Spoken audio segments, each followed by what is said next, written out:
What is double jeopardy? Your legal protection. Imagine facing a trial for a crime, only to be put through it again and again. That would be unfair, right? Well, the law has a rule to stop that from happening. It's called double jeopardy. This rule makes sure you cannot be tried or punished more than once for the same crime. It is part of the Fifth Amendment to the United States Constitution, which says no one shall be subject for the same offense to be twice put in jeopardy of life or limb. Basically, once a person is found not guilty or is convicted, the government cannot try them again for that same crime.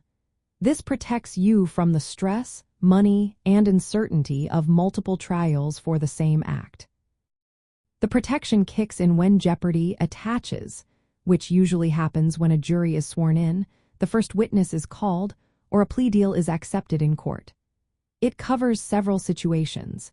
If you are acquitted, convicted, or if a mistrial occurs for reasons beyond your control. It also stops the government from punishing you multiple times for the same offense within one trial. There are some important details to understand. Double jeopardy mainly applies to criminal cases and punishments.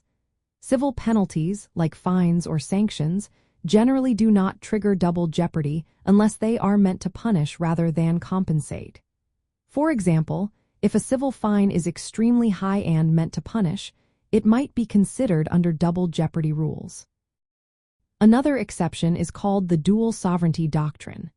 This means that different government bodies, like a state government and the federal government, can prosecute the same person for the same conduct if it breaks both state and federal laws. But this exception does not apply between Puerto Rico and the federal government, as the Supreme Court has ruled. Knowing your rights about double jeopardy is very important. Once you have gone through a trial and the case is settled, this rule stops the government from trying to prosecute you again for the same crime. It helps keep the legal process fair and prevents the government from using its power to wear down an accused person with repeated trials. If you are facing criminal charges, understanding this protection can help you recognize when your rights are being respected or violated. It also shows why having a good lawyer is important, especially if you are considering a plea bargain, since sometimes waiving certain rights can affect your protection against double jeopardy. In short, double jeopardy is a key right that keeps the legal system fair by making sure you cannot be tried or punished more than once for the same crime. It provides finality and peace of mind, knowing that once the case is resolved, it cannot be reopened.